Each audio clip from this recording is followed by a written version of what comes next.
Dear students, we are learning the prose from Unit 5, 11th Standard English, Convocation Address by C.N. Annadurai. In the beginning of his speech, Anna expressed his gratefulness to the institution, Annamalai University, for having offered a honorary doctorate and for having given him the opportunity to deliver the convocation address. He humbly accepted his limitation of knowledge and told to reiterate the advices given in the past by scholars and leaders on such kind of stages and events. Also claimed that he represented the common man in all his ruggedness. Also pointed out that the outcomers of the university, how they are doing during monarchical or feudal days, served only the select and privileged section of aristocrats and autocrats. He continues, let me read that for you.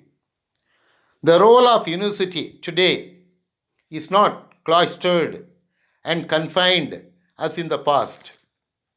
The role of university today is not cloistered. What is the meaning of cloistered?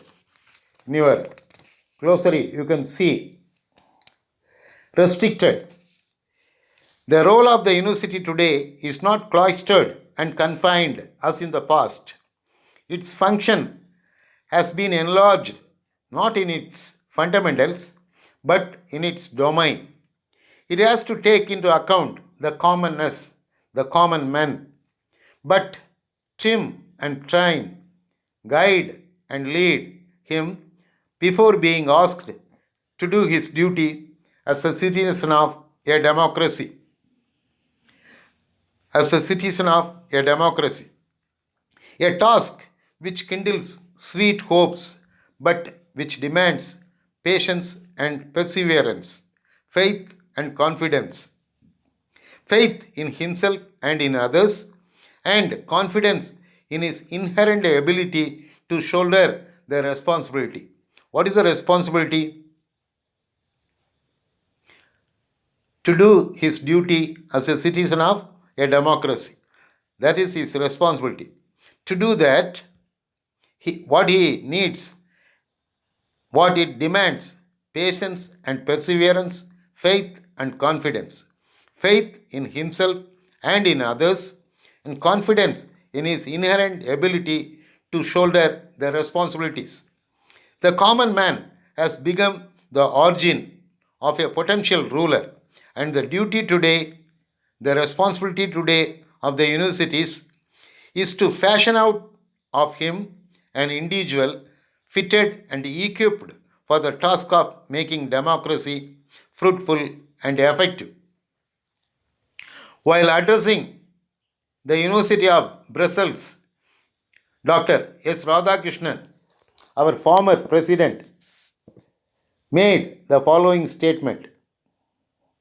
For its proper functioning, democracy requires more qualities than other forms of government. For its proper functioning, a democratic government requires more qualities than other forms of government. It is in the universities that we can develop the true spirit of democracy. What are all the true spirits? True spirit of democracy, appreciation of others' point of view, and adjustment of differences through discussions. What are all they? Appreciation of others' points of view and adjustment of differences through discussions are the true spirit of democracy. It can be kept healthy and strong by the exercise of individual responsibility and judgment. In universities, we have to recall the struggles of the past And in universities, we have to recall the struggles of the past and realize the perils, dangers, and possibilities, the challenges and opportunities of the present.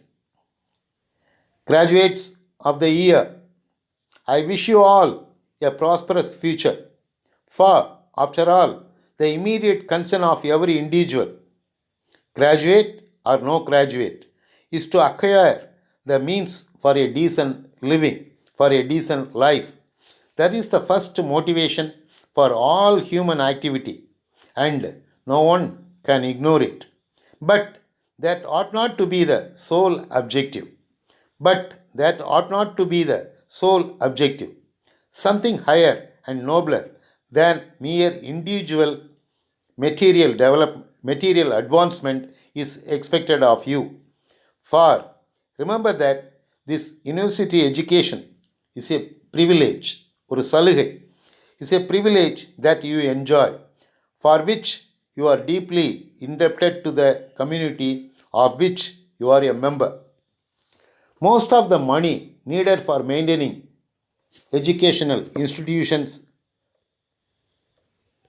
institution of higher education come from the revenues collected from the community through the state. And a good proportion of that revenue comes from the tillers and the toilers. What is the meaning of tillers? Farmers, உழவர்கள், and the toilers, உழைப்பாளிகள், பாட்டாளிகள், men who did not enjoy this privilege, men who willingly submit themselves to discomfort so that they can enable the next generation to lead a better life. Graduates, dear students, he says, graduates, may I ask you, how are you going to repay?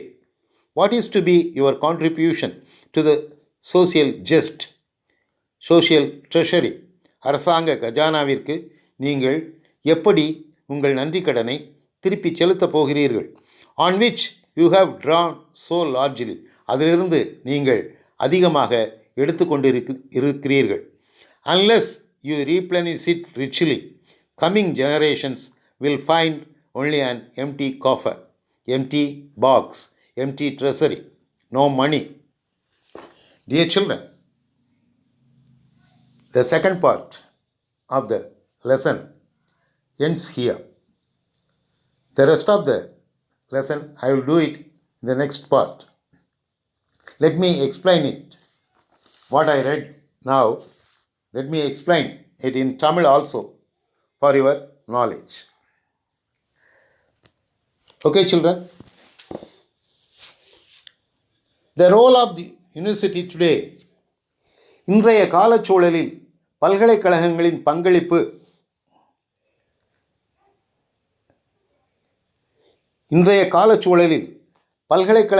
பங்களிப்பு கடந்த காலத்தைப் போல குறுகிய தனிப்பட்ட வட்டத்திற்குள் அடக்கப்பட்டோ இருக்கவில்லை. பல்கலைக்கழகங்களின் செயல்பாடுகள் இப்போது விரிவுபடுத்தப்பட்டிருக்கின்றன. அவற்றின் அடிப்படை கோட்பாடு மாற்றப்படவில்லை. ஆனால் செயல்படும் பரப்பு நாடு தழுவியதாக, சமுதாயம் தழுவியதாக, சமுதாயத்தின் பெரும்பான்மை மக்களாகிய பொதுஜனங்களை உள்ளடக்கியதாக மாற்றப்பட்டு விரிவுபடுத்தப்பட்டு இருக்கிறது. பாமர பாட்டாளி மக்களையும் பொதுஜனங்களையும் கவனத்தில் கொள்ள வேண்டும் என்று நாம் உணர்த்தப்பட்டிருக்கிறது. அவர்களும் பயன்படுத்தும் வண்ணமாக அவர்களையும் கணக்கில் எடுத்துக்கொண்டு பல்கலைக்கழகங்கள் தங்கள் செயல்பாட்டை அமைத்து கொள்ள வேண்டும், செயல்பட வேண்டும். அந்த இளைஞர்கள் பாமர மக்களின் குடும்பங்களிலிருந்து வருகின்ற, பாட்டாளி மக்களின் குடும்பங்களிலிருந்து வருகின்றவர்கள் எப்படி இருக்கிறார்கள்? வெட்டி எடுத்த தங்கம் போல், ஆனால் சுத்தப்படுத்தப்படாத தங்கத்தை போல, ஆற்றலோடு ஆனால் பண்படுத்தப்படாத திறமையோடு இருக்கிறார்கள். அப்படி வரும் கரடுமுரடான தன்மையோடு வரும் அவர்களை ஒரு ஜனநாயக குடிமகனின் பொறுப்புகளை, கடமைகளை நிறைவேற்ற வேண்டும் என கேட்பதற்கு முன்னர் அந்த பணிக்கு ஏற்றவர்களாக அவர்களை செதுக்கி, வடிவமைத்து, பயிற்சி அளித்து, பாதை காட்டி வழிநடத்தும் பொறுப்பு பல்கலைக்கழகங்களுக்கு இருக்கிறது. ஜனநாயக கடமையை ஆற்றும் பொறுப்பு இனிய எதிர்பார்ப்புகளை அவர்களின் நெஞ்சங்களில், மனதில் தூண்டிவிடுகின்றன, கிளறிவிடுகின்றன. ஆனால் அந்த கடமையை நிறைவேற்றுவதற்கு பொறுமையும் விடாமுயற்சியும் தேவைப்படுகின்றது. பொறுமையையும் விடாமுயற்சியையும் அவர்களிடமிருந்து அவை வலியுறுத்தி வற்புறுத்துகின்றன. விசுவாசமும் நம்பிக்கையும் அவசியமாக இருக்கின்றது. விசுவாசம் அவன் மீதும் அவன் சார்ந்திருக்கின்ற பிறர் மீதும், நம்பிக்கை இந்த ஜனநாயக பொறுப்பை சுமக்கின்ற இயல்பான இயற்கையான ஆற்றல் தன்னிடம் இருக்கிறது என்ற தன் திறமையின் மீது அவனுக்கு நம்பிக்கை இருக்க வேண்டும். எனவே ஒரு அரசாங்கத்தின், ஒரு ஆட்சியின் ஆணிவேராக, அடிப்படை சக்தியாக, மூலமாக பொதுஜனங்கள் விளங்குவதால் அப்பாமர மக்களின் பிள்ளைகளாக பல்கலைக்கழகம் வரும் பகட்டில்லாத, ஒப்பனை இல்லாத, படாடோபம் இல்லாத இளைஞர்களை ஜனநாயகத்தை திறனுள்ளதாகவும் பயனுள்ளதாகவும் செய்யும் பணிக்கு தேவையான திறமைகளை வளர்த்து கொண்டு அவர்களை அதற்கு தகுதியானவர்களாக ஆக்கி வெளிக்கொண்டு வரும் பொறுப்பு, கடமை பல்கலைக்கழகங்களுக்கு உள்ளது.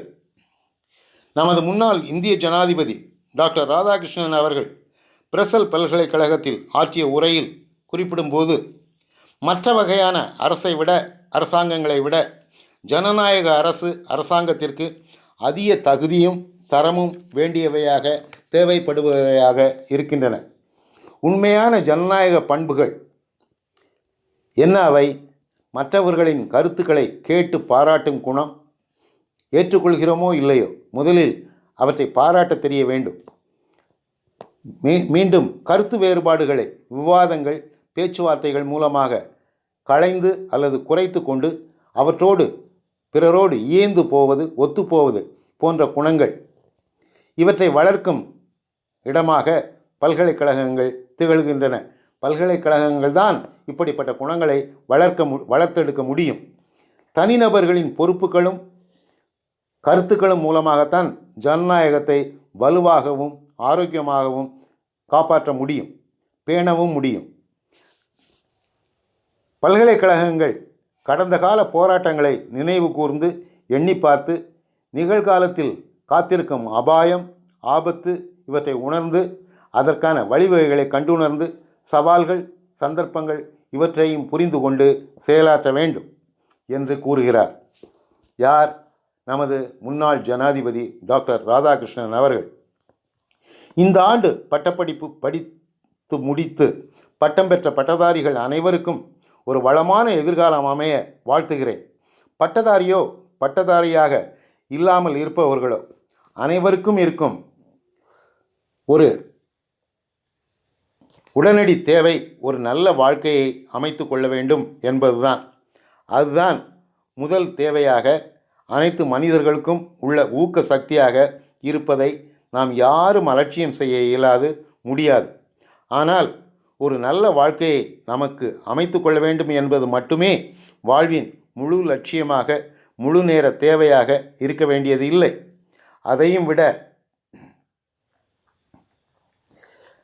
அதையும் விட உயர்வான, சிறப்பான ஒரு குறிக்கோள், லட்சியம் நம்மிடமிருந்து, உன்னிடமிருந்து, உங்களிடமிருந்து எதிர்பார்க்கப்படுகிறது. நீ அனுபவித்த, உனக்கு கிடைத்த, இந்த சமுதாயம் வழங்கிய இந்த பல்கலைக்கழக படிப்பு என்பது உனக்கு கிடைத்த சலுகை. அதன் பொருட்டு இந்த சமுதாயத்திற்கு நீ நன்றி கடன் பட்டு இருக்கிறாய். சமுதாயத்தில் ஒருவனாகிய நீ இந்த கல்வி நிறுவனங்களை பராமரித்து, இந்த உயர் கல்வி நிறுவனங்களை பராமரித்து செயலாற்றும் வண்ணமாக செயல்படுத்துவதற்கு, வைத்துக்கொள்வதற்கு தேவையான பணம் அனைத்தும், பெரும்பான்மையான தொகை சமுதாய மக்களிடமிருந்தே பெறப்படுகிறது. அந்த பெரும்பான்மை பணமும் அதில் பெரும்பான்மையான பகுதியும் உழவர்களிடமிருந்தும் சில்லர்ஸ் உழைப்பாளிகளிடமிருந்தும் டாய்லர்ஸ் பெறப்படுகிறது. ஆனால் அவர்களோ இந்த படிப்பை, இந்த சலுகையை அறவே அனுபவிக்காதவர்களாக இருக்கிறார்கள். இந்த வசதியை, சலுகையை அவர்களாகவே முன்வந்து உங்களை போன்றவர்களுக்கு அளித்துவிட்டு வாழ்வின் துயரங்களையும் துன்பங்களையும் இடர்பாடுகளையும் சுய விருப்புடன் வாலண்டியர்லி ஏற்றுக்கொண்டவர்களாக இருக்கிறார்கள். ஏனெனில் அவர்களின் அடுத்த தலைமுறை நல்லதொரு இன்றைய வாழ்வை விட சிறந்த ஒரு வாழ்வை வாழ வேண்டும் என்பதற்காக. எனவே அவர்களின் இந்த தியாகத்திற்கான நன்றிக்கடனை எப்படி நீங்கள் திரும்ப செலுத்தப் போகிறீர்கள் என்பதை நீங்கள் எண்ணி பார்க்க வேண்டும். இந்த நாட்டின் கருவூலத்திற்கு, கஜானாவிற்கு, பண்டகசாலைக்கு உங்களது பங்களிப்பாக என்ன, எவ்வளவு, எப்படி கொடுக்கப் போகிறீர்கள்? ஏனெனில் நீங்கள் அதிலிருந்து அதிகமாக எடுத்துக்கொண்டிருந்திருக்கிறீர்கள். நீங்கள் நிறைய பங்களிப்பை தராவிட்டால், செலுத்த தவறிவிட்டால் வரும் தலைமுறைக்கு அவர்களின் படிப்பிற்கு, முன்னேற்றத்திற்கு அதிலிருந்து, அந்த கஜானாவிலிருந்து எடுப்பதற்கு ஏதுமில்லாமல் போய்விடும். எனவே you have to think of to replenish, to return your indebtedness. Dear children, the second part ends here. The rest of the lesson I will do it in my next video. I hope you understand the lessons well with my explanation in Tamil. Please, I request you all, please read 2 or 3 times the lessons without any hesitations. I hope you will do it. Till then, I will see you. Till then, bye. Thank you very much. Thank you.